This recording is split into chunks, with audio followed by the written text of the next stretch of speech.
Hello, hello, hello. Welcome to another episode of Bad to Business. I am your host, trying to give you the utmost shining saffron, joined by my fabulous co host from the West Coast once again, Jazzy. What's going on, Jazzy?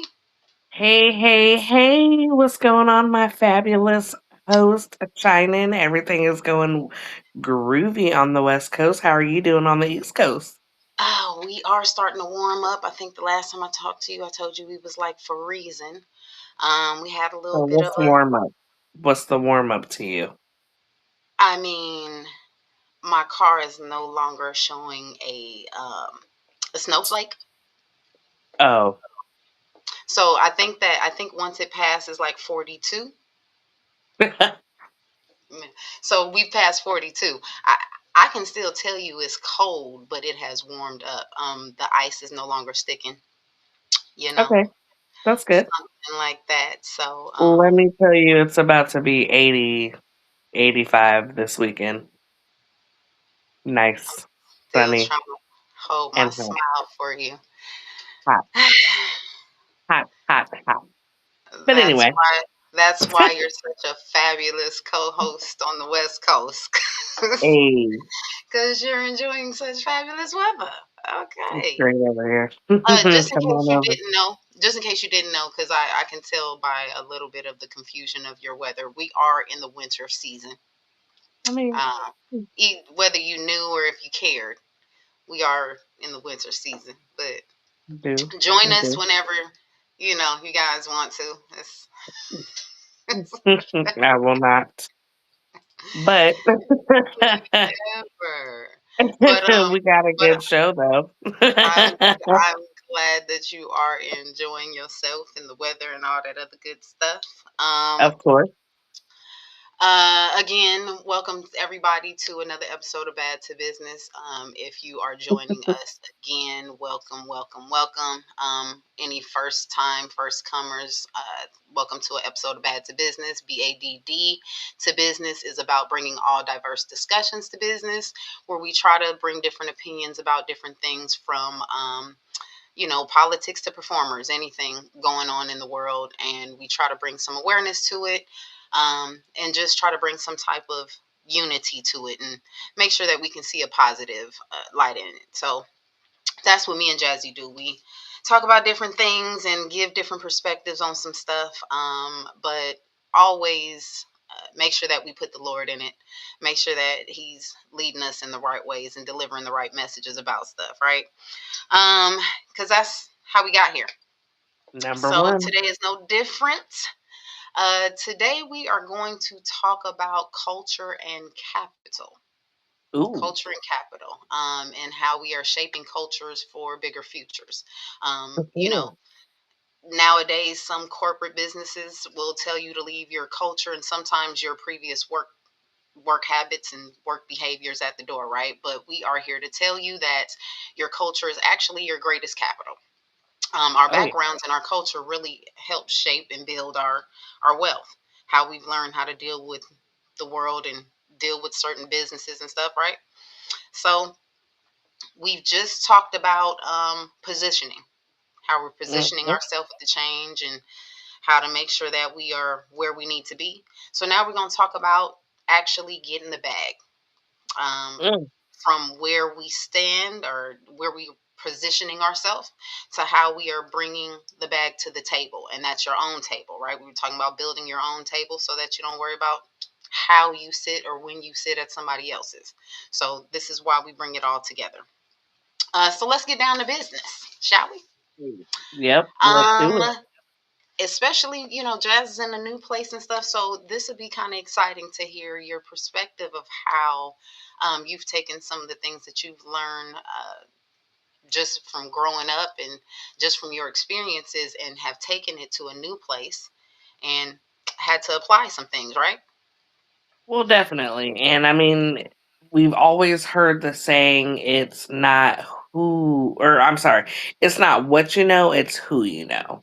Yeah. And it's usually held true most of my life, most of my work career. You always like not most of my jobs, like I've always been working, but there have been a few jobs where it was like I probably would have never gotten hired unless I had known somebody there. And they're the ones that referred me to the job, referred me to the manager, whatever the situation was. Even once you get into said job, if become friends with people in other departments, that's always an asset. It's Mhm. one of those things where, if you're trying to move departments or move within the company, not necessarily leave or, get all the knowledge and leave and go somewhere else, you try to hone in on those skills that you do learn, and you learn to go to different departments and meet different people, different managers. You go to the different company functions and not Mhm. necessarily rub elbows, but basically talk and build Mhm. that rapport with people that you work with, because Continue learning. it definitely can help you. Like you said, So, continue learning, and that is a good thing to continue learning. And I mean, yeah, just like you said, even within the company, and before that gets taken the wrong way, um, when your company does a hire, yes, most times they hire within first, most right? times, yeah, That, first, well, that's first. usually the company policy. We're gonna try to hire within first, see who has the experience, blah blah blah. If Yep. they have an opening and they don't, it doesn't hurt another department. The situations vary. Um, Mhm. but so you definitely want to know somebody to teach you something, and you Yep. know different things like that. So it is definitely not what you know, who you know. And I know I worked at a job, I think I told you before, worked at a job where in the employee room, one of the managers had written on one of the whiteboards, relationships equal money. Mhm. And he asked Mhm. me, he was like, he said, I want you to read this. So I was looking at it. He was like, just say it to yourself first. And I looked at it and I was like, hmm. He said, yeah, go ahead and say it. Say what's on your mind because I can see it on your face. I Yeah. said, relationships equal money. I said, I don't feel like that's right. I don't feel like that's correct because, I've been kind of taught that relationships and money don't mix, you know, Sometimes. in a Sometimes. sense, right? Yeah. Relationships. And he was like, I totally get it. He said, but what you'll learn in this business is that the more relationships you make, the more money you make. Now, Yep. whether that means, you know, that the more relationships you make, the less money you'll spend, or the more money you'll make. Right. It's Yeah. really, it's just about relationships do equal money. Well, And especially in like a sales environment, definitely, because the more people correct. you talk to, the more people that you build, like we were talking about, build that rapport with, that's more money in your pocket if you are a salesperson. Like everything is based on commission. So the more people I Mhm. talk to in a day, I'm gonna make more money off of these relationships that I make. And you're gonna go and meet different people of all different backgrounds because you do have that quota to fill. So yeah, I do believe that in some instances, yeah, relationship does mean currency. It means Well, it means money. I don't know if you ever worked in sales where you've had to make relationships, and Yes, I mean, and not unfortunately. not necessarily off of commission, because that's a Oh little yeah. bit more No, I was challenging. making hourly plus commission and bonuses. It's not for me. I can't I was sell about to ice say your face to said, and I don't want to talk yeah. about that. Like for all people that can sell their butts off, I get it. Like I applaud you because it takes the gift of gab. You got to learn your customers. You got to know what they want. You have to know to be able to give them something or talk them into something that they might not really even need.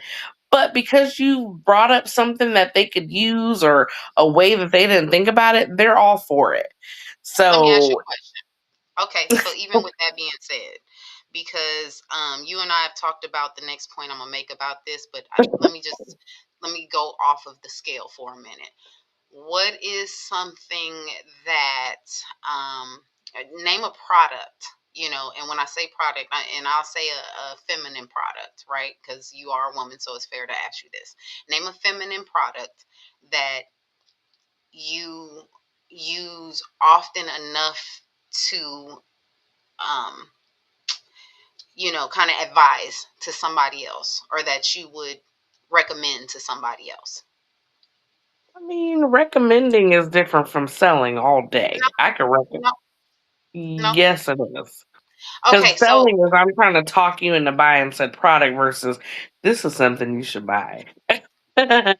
so well, the Versus, reason why I felt like that goes hand in hand is because when I worked somewhere at a store, and I got put in the cosmetics department. I didn't really yeah, know anything about makeup. But what happened was, when I started going to classes and I started doing my research, because I had told one of the managers, I can't sell what I don't know. yeah, of That is course. what I'm trying to say. So, yes, anybody could probably sell anything if they just had the gift of gab. That some people can sell salt to a slug just off the gift of gab.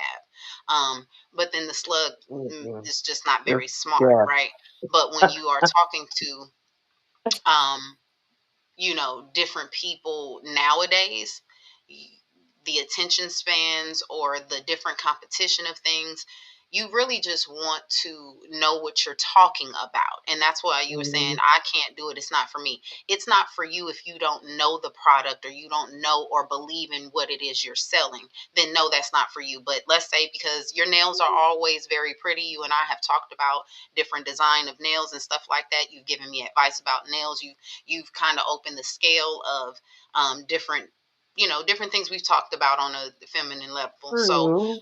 Yeah. and you've sold me on a couple of things, so to speak, right? Because you do know that lane. So, even with that being said, when it comes to sales, one of the things, this is the next point I was getting ready to bring up. It's, as a consumer, it is very important that how you make me feel when I'm True. spending my Yeah. money. So, Yeah. that old saying, some people, they may not remember your name or whatever, but they always remember how you made them feel. Yep. So, as a consumer, it's one thing that I've said, is one motto that I kind of live by. If you make me feel good about spending my money, because I don't want to spend it anyway, but if you make me feel good about spending my money, I'll spend it with you all day. I'll spend all of it with you. You know what I mean? Definitely. If I find a Yeah. store, I haven't found a Walmart yet that I'll spend all my money in. But excuse me, I'm just saying, I haven't found a store anywhere that I'll just spend all my money in, that has all the resources and all the good customer Right. service and all that. But if you make me feel good about spending my money with you, make me feel good about the choices I'm making when I spend it, okay, you gave me good knowledge about the product, all those things, you've sold me, so to speak. Because I True. have, as a consumer, and as you know, we've talked about Alice in Wonderland. I am going to go down the rabbit hole of questions. I'm going to investigate you. If you're selling me something, you better Yeah. know it. Which is Yeah. why I don't want to be Definitely. put on the front line of doing some things. Now, while we're talking about culture and capital, that's, one of the things that I've learned Yeah. in that. Totally. And it So, actually brings us. relationships do equal Go ahead. money. Yeah, No, I they was just do. saying that's what I've learned. So, even with, one thing I wanted to point out, you can sell something, because one thing you do have, while I'm bringing up the point about how you make people feel, is you do have a wonderful personality, and thank God for that. So, Thank you.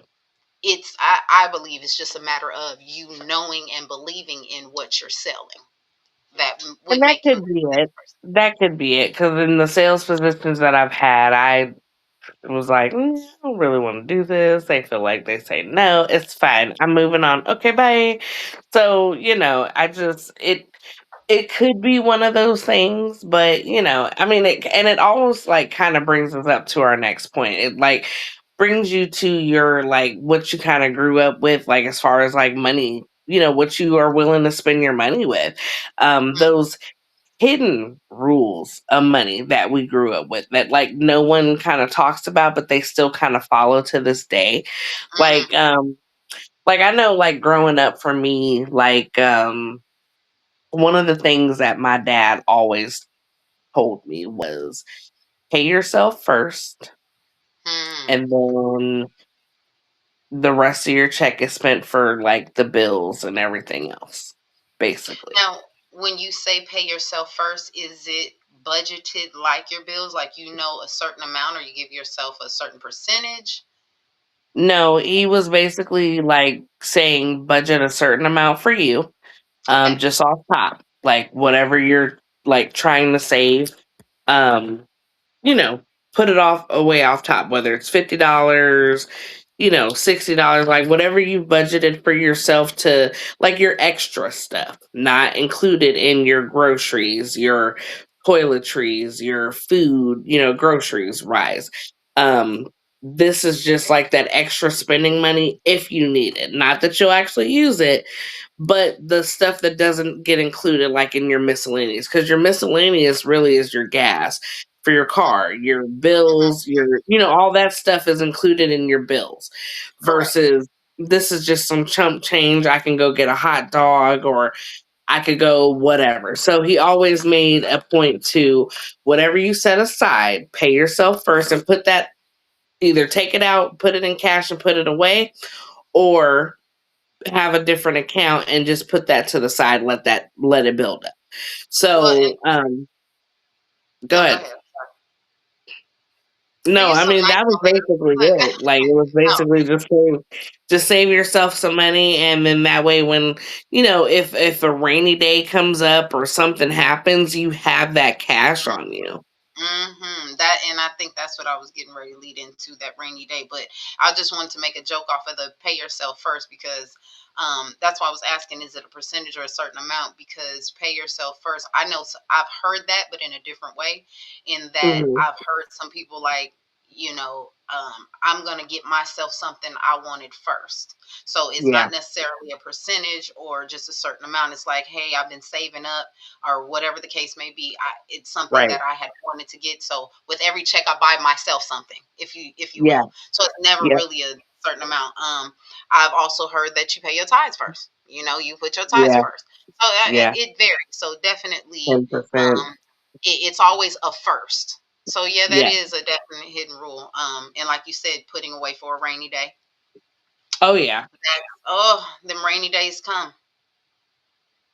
they do. Rainy days, and sometimes what they say, when it rains it pours. Now I don't know if we be putting away for a pouring day, because we hope those pouring days don't come. We hope that it just kind of rains, or it drizzles, so we have Lately, been told to put away for a rainy day. right. And what does that mean to you? Are we just talking about a savings plan? Because we're talking about, is that separate from put something away for yourself, or is your rainy day fund the same as that? So in my past, my rainy day fund has been all encompassed in one. It's for whatever I need it for, whether it is an unexpected car thing, or unexpected, um, I broke my phone, I gotta go get another phone, or whatever the case may be. But I Okay. think now that I'm in a different place, I'm in a different headspace. I think for me, rainy day is more so, it has to be for like emergency stuff only, because the stuff that I'm like saving for, I put that in my savings account. But I also have just a rainy day fund account where like I might put the excess change from, if I go spend cash, that excess change goes in the piggy bank. All that builds up, all that adds up. If I have, like, I'm trying to like save my bills, so if I spend $5 and I get like $1 and some change back, all that goes in the piggy bank. I mean, it's not a lot; it does add up, but that would be what I would consider like going into the rainy day fund. I also have like just a separate account in my actual virtual accounts, Okay. but it's labeled rainy day. But I feel like now that I've gotten older, rainy day is like for those emergencies where, stuff pops up out of your control. Hey, like when I got the flat tire moving, Hmm. that would have been great to have that rainy Hmm. day fund, because it would have had some funds in it, and I Hmm. could have maybe paid for a tire or something, anything. Like it would have helped do something when the time came. Like when I actually got the tire put on, there would have been enough money in that account to just like do the tire and not dip into my bills, my rent, my anything else. So I think now Mm. as I've gotten older, it's separated for me. I don't know And about you. definitely, see, that goes back into we were talking about preparation and positioning, and that goes into that too. And I know you don't have any children just yet, but my rainy days vary, and not only do they vary, the variations have tiers. Oh yeah. Uh, TIERS and TEARS. Those variations have tiers, so the possibilities are endless. Yeah.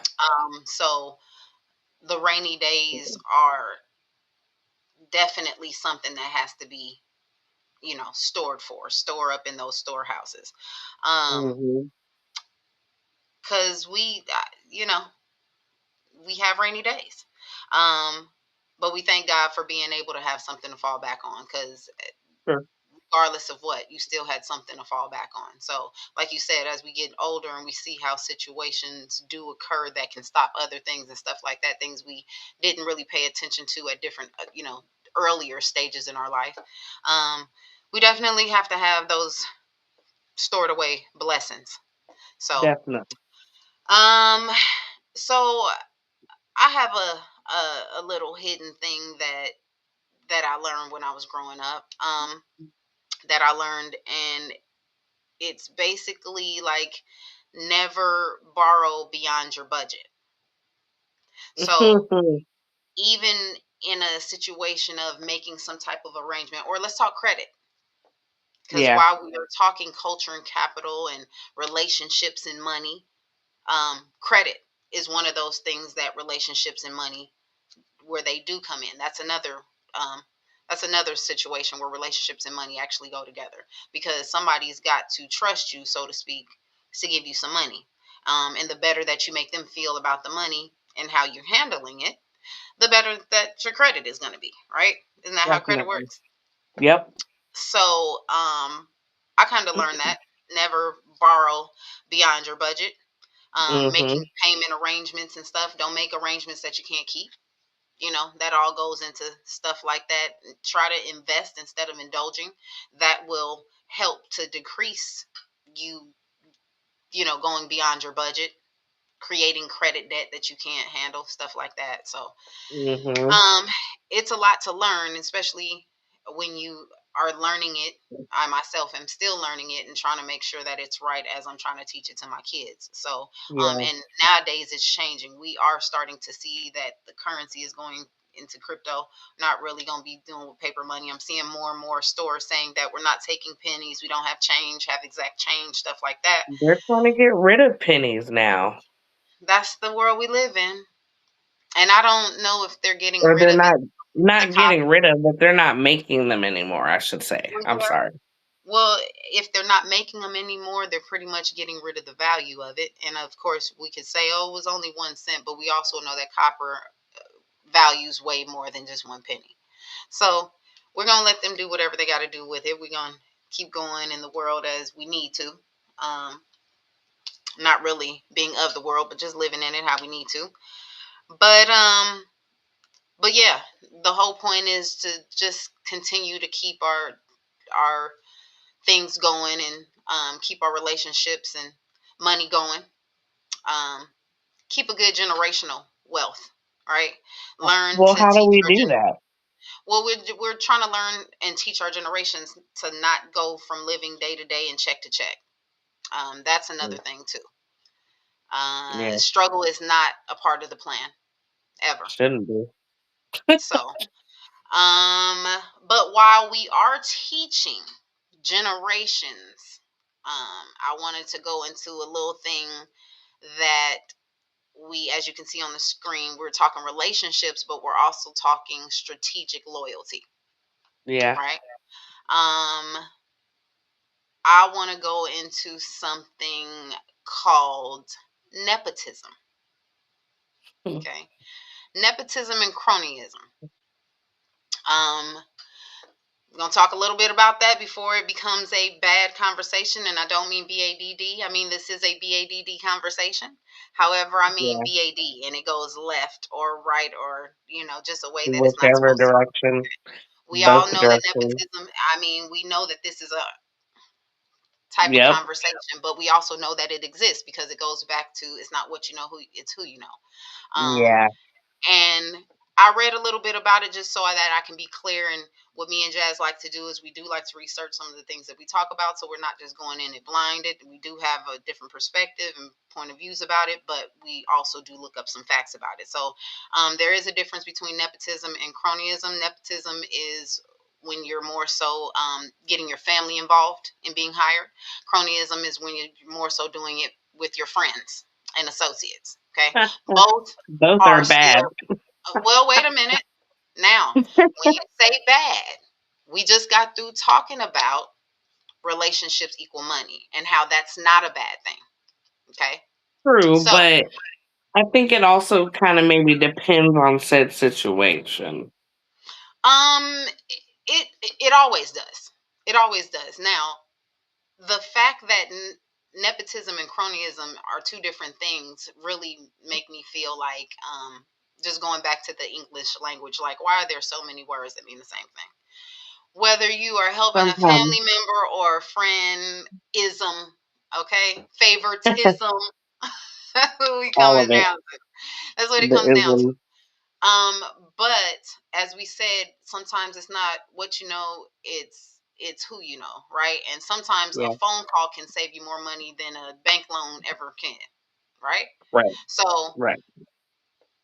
it whether it be your friend or your family member, or your coworker that, like you said, you get in there, you learn things. And one thing I've seen you do is grow in a company because you don't stay comfortable where you are, especially when Yeah. there's a position you do want to hold and you're trying to get to.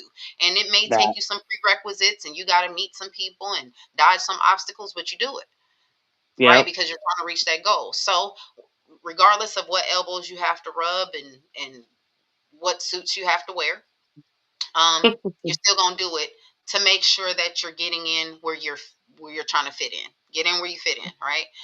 Right. So then let me ask you before I go any further. Then why is it that nepotism or cronyism is bad?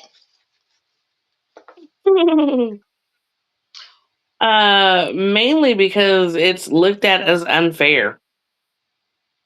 You got to think of like, okay, so like the company that I work for now, I'm not gonna say who it is, and I don't Yep. remember if I've known them It's before, brand new. but It's okay. the point is there are a lot of people that have the same last names, and it's not just coincidence. Okay. Okay, they're either married, family, or in some cases, friends. Now, I worked at some companies where that was strictly not allowed. If you were married or whatever, you couldn't get hired. It was just a whole like it was a big no no. Like you Well, can't no, it started off you couldn't do it at all, and then I know, grow with me now. It went from you couldn't have them at all, then it went to they couldn't be in the same department. department. Then it went under you just couldn't have them like you. They couldn't be your supervisor or something like that. They couldn't be of authority in that department. So it has So changed yeah, over. right. Okay. And so when I get that, but I still feel like it can cause issues and everything like that. Um, Because we are now, remember, we are speaking culture and capital, right? So we're talking mhm, about building our cultures to help build capital. Not only true. how our cultures have shaped us to how we build with deals and build with relationships and stuff like that. um, it is how we build ourselves to be better in companies. Again, going back to the point that you made, you get to rubbing elbows to get to learning people, get to learning different positions. I'm sorry, not learning people, but learning different positions All by random people. getting closer to people. You know what I mean? Yeah, exactly. So I guess my question to you is, what is the difference between you becoming good coworkers or acquaintance with someone in a higher department and now they recommend you because now they taught you, maybe took you under their wing, maybe even somebody that now knows you know a little bit more than what your other supervisor knew about you, right? Somebody just learned that you had a hidden talent, so now they recommend you for the job because they know you, versus somebody recommending somebody um probably just as qualified. Let's start there, because that, before we discussion dive into something else that we're going to go into. So, what is the difference between somebody recommending you for a position because they know you, know that you could do it, versus them recommending, or somebody else getting recommended for the position Well, as an because equal? they've seen your work ethic. And it's not really just about them knowing you, it's also about the fact that they've seen what you're capable of. They've been able to witness what you're capable of versus someone that they are interviewing don't know. We don't know what you've done in the past. Like I've been like it's funny that you bring this up because it's more of a mentor mentee type relationship at that point. Not Okay. necessarily that you know this supervisor or you've become friends, because I mean, you naturally become friends with people that you work with, whatever, over time, as long as, you know, your energies mesh. Okay. Right. Right. Um, but I feel like even like at my job, they actually have a mentor mentee like uh uh Program, if you will. program going on. Yeah, where you can sign up and be mentored by different people in the organization just to whatever you meet, like I think once a week or twice a month or whatever it is. And you get information, or not get information, let me sound like that, but basically they're coaching you on your work life or whatever the case may be. So if it's one of those situations where they've kind of taken you under their wing, it's a manager and an employee or whatever, and yeah, most sometimes it makes it better if they do take a liking to you, you're comfortable with them, they're comfortable with you. It does make it better. But if they feel like you are more than capable and definitely qualified to do the job, I don't Mm-hmm. necessarily feel like that's cronyism, because here's the thing. Okay. When we first met, you were just an employee. I was supervisor and employee. Yeah, we've built this relationship over time. We've built this rapport over time. But Okay. I've also seen what you're capable of. I've given you different projects to test you to see, Mm-hmm. hey, is this something you can handle? Like over the course of our time together here, wherever, you've proven that you can take on this different project or whatever it is. So, like for something Well, like that, like I feel like it's different circumstances, definitely. that But makes sense. just coming out the gate and being like, "Hey, my brother needs a job here. You guys should hire him," and then he gets hired, even though he can't really do the job. It's a whole Right. thing. Like, I Now we're going a difference between, and that's what I was going to say, even when you said the mentor, that does go into, like the banner says, yeah, relationships and strategic loyalty. Now that right, becomes with the mentorship, and somebody who had you have now earned that position. So the mentorship, they see that as strategic loyalty. right, Whereas the relationship is somebody, like you said, has not proven themselves. So now we're going to talk about the deepness between nepotism and cronyism. Now, that is, I guess, the negative terms used in the networks. The positive of term is course, like it's a referral or network connect, right? true, Or you're yeah, franchising with family. You're doing yeah, a franchise, which I've seen businesses grow very much with that, where they open up businesses with their family, not a coworker, stuff like that. It varies. yeah. You But got your family-owned businesses, definitely. right. So, but then, like I said, there is a difference between the you just coming off the street and you have not proven yourself, and you're just somebody who needs a job and they need the income back into the last name, versus somebody who has proven themselves. Um, Right.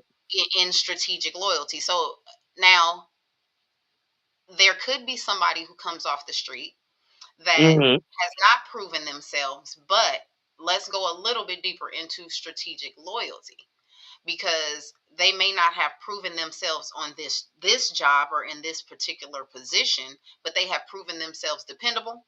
They've proven Right. themselves, to be Reliable, yeah. reliable, They can poised on show time. up, yeah. And willing to learn and do anything. So now we're talking about strategic loyalty, meaning, okay, I'm going to be loyal to this person, but it's because I know that they're worth that. So Right. no, they haven't shown themselves, but then now that nepotism or cronyism kind of applies. But now let's Mhm. make it on, and not to get too much into that, because like you just said, there is that difference. There is that Yes. difference. So there is just a scale that has to be balanced.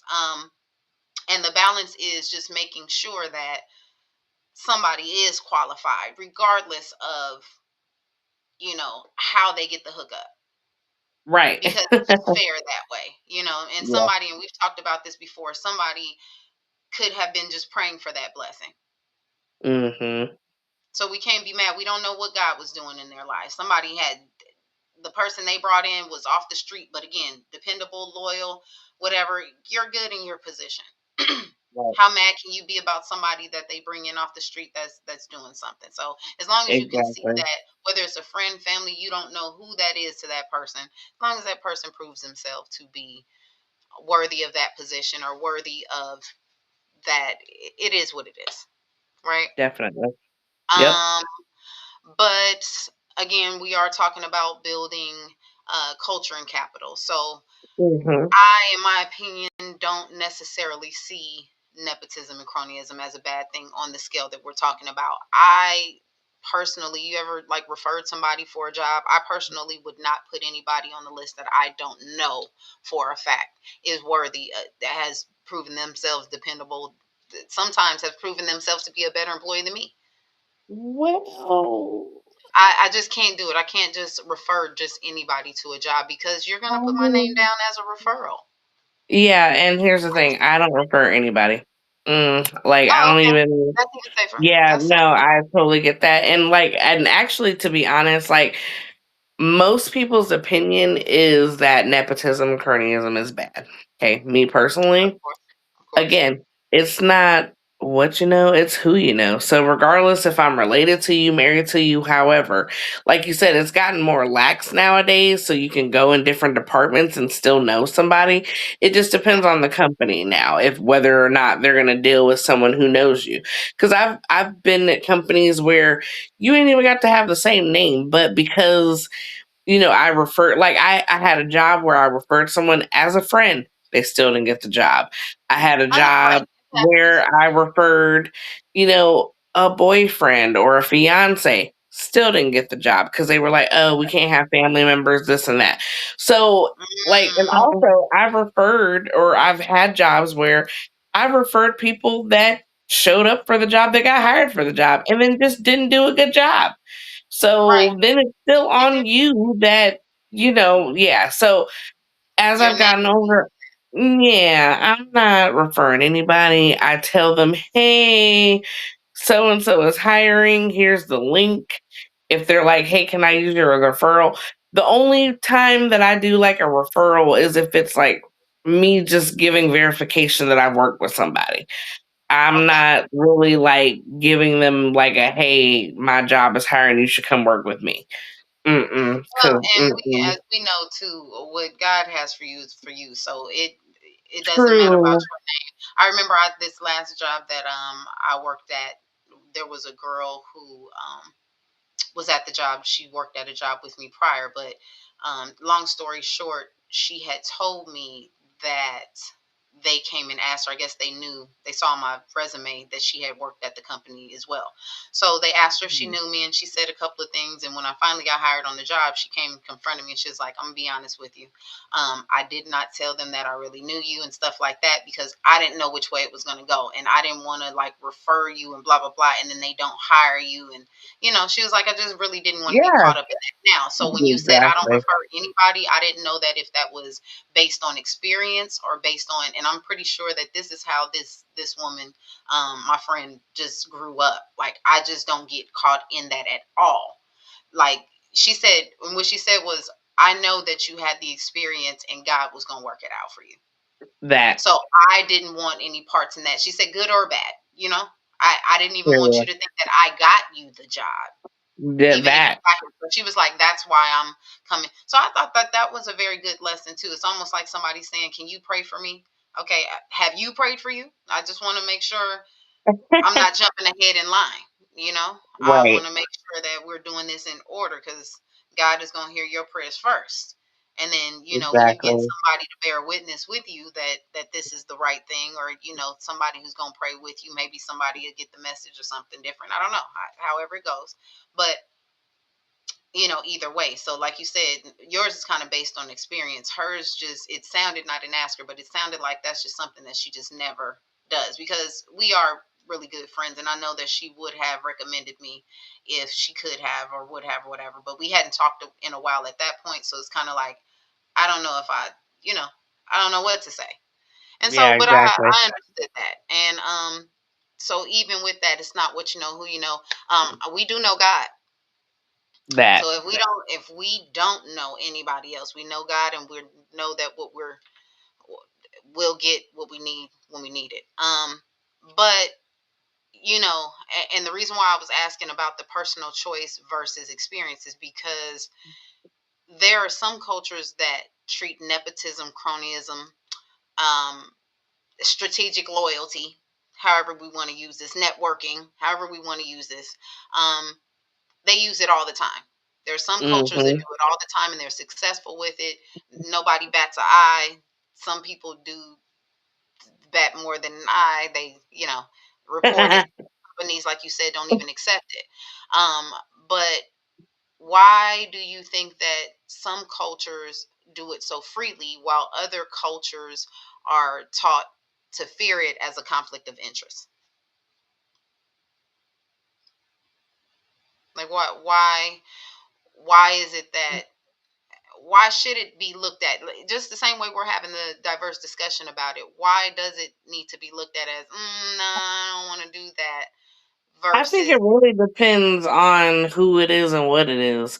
Cause they was like super mad when LeBron James and his son was playing for the same team and all of that going on in the yeah, I didn't NBA. want to really bring that up, but that goes right back into, but was he qualified?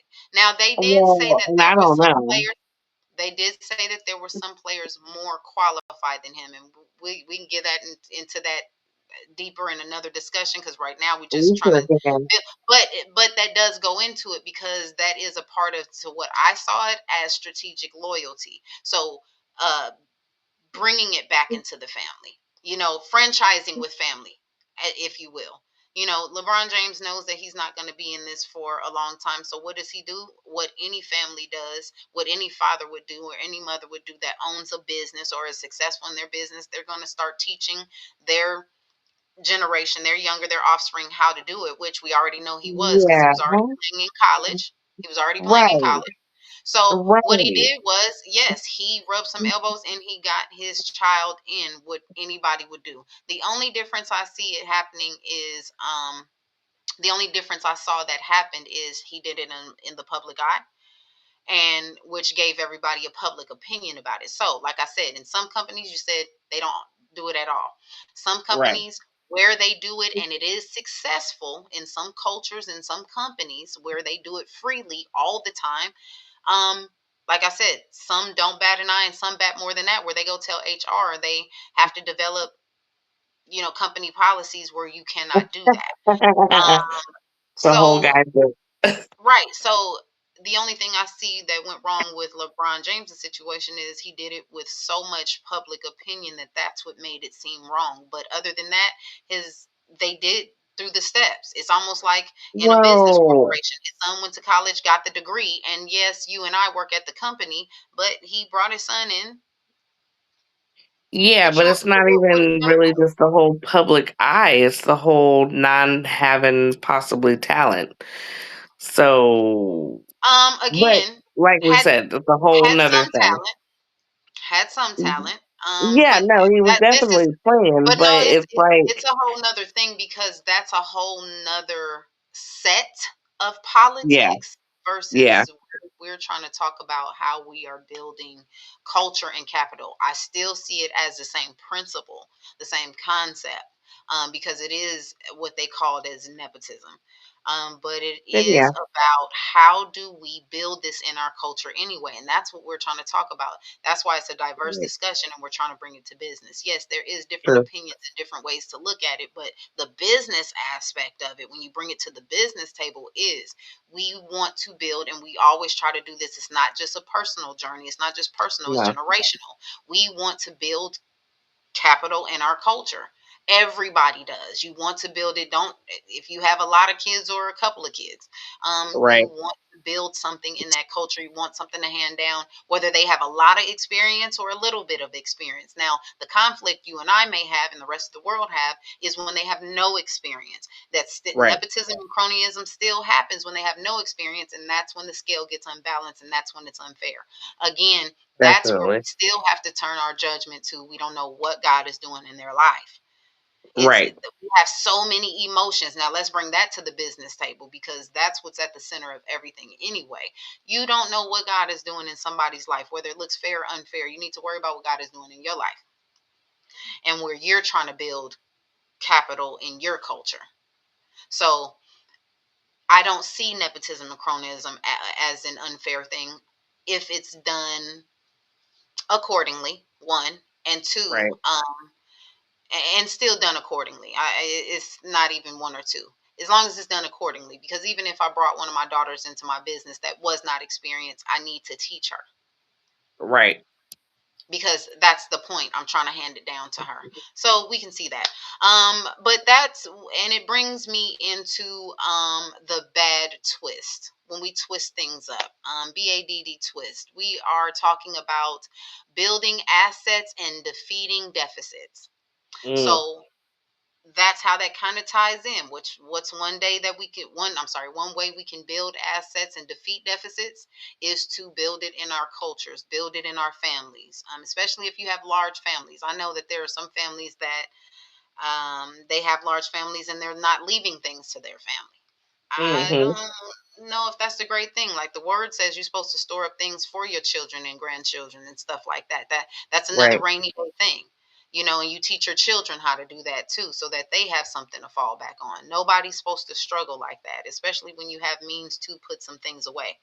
Um, and that's how our backgrounds kind of shape us in a business asset. we right, we learn how to those rainy days and learning how to not borrow beyond our budget, again learning how not to live day to day and budget to budget. We're learning that and teaching that, right, right? So like you said, as an adult I'm learning different things. So as I know you're looking to have a family soon, you're going to be teaching that. So, that, not that you get yeah, to master it because the economy is forever changing, oh, but exactly, how you've been shaped in your unique background is a business asset. It's how you're mhm, going to teach how to have a good relationship and how that brings money, how you're going to put away for a rainy day, and how you're not going to borrow beyond your budget, and all these different things, right? Um, exactly, and being diverse, when I say having different cultures and building capital in your different cultures, being diverse in it is not a bad thing, right? no, It's even though we're diverse, it's also a competitive advantage because we have mhm, different things. You're a connoisseur of foods, different foods. I sometimes feel like we have too many varieties of one thing. yeah, we do, We do. Um, but being so diverse and having that competitive advantages allows us to have different foods. We don't have to have mhm, just one burger place, one yeah, Chinese food place, one, yeah, it's a yep, competitive advantage. So it's a good thing how we are shaped. And those businesses normally are giving down to their younger generation. They mhm, are showing them how to come up because usually in those I'll say the different cultural restaurants and stuff, they are passing that down to their generations on how to cook things and stuff like that. So it's a competitive advantage. It totally is. Yeah, So, it and like I really said, is. you being out there and having a diversity doesn't just stop in culture. You have a different type of work ethic. You bring a different type of culture and flavor from where you come from, not just from the Yeah. East Coast to West Coast, but you've been down there in a different, totally different type of place, environment, worked at a different job, and came Oh there, yeah. and you were already on the money, you know, Ready to go. Ready to go. Stay ready so you ain't got to get ready. and being positioned and getting yourself together, like you said. Yes, that stay ready so you don't have to get ready. Oh, let me not go past that. Um, that's Well, definitely it really just brings us into our tap and takeaway. Like, all the things that we've, talked about growing up and things that we've experienced and we've learned from. Like, we always, ask the people listening, people out there, what's one thing from your upbringing, your childhood, or teenage years, whenever, just something that you grew up with or learned as a young adult, whichever, that you used to be ashamed of, but now you realize it's an asset to your future, to your own future. Um, and, we always want to hear from you, and we definitely want to hear the answer to that one because it's a good question. What is something that you thought was, ooh, I shouldn't do that, but you followed it and it's made you a better person, made you a better you? Ooh, I hope we get some feedback on that because I've got a couple of things, and that's a good thing to ask too, Jazz, because one of the discussions I've had recently, and not a lot of people want to have this discussion, but about how God speaks to you the way He needs to speak to you. Yeah, He designed your journey for different parts and eras of your life, right? yeah, So what he was trying to teach of you, and that's why that word that says, "When I was a child, I did childish things, and now that I'm grown, I think different things." Same way you just said about yeah, that. So we never know what journey God is taking somebody on. He told Abraham to kill his son just to test his obedience and trust. And so yeah, to the outside eye, it looked like, "Oh my God, you try to kill your son? Try to do that today." And then come back down and somebody's child say, "Mom or dad tried to kill me." They would have yeah, you arrested.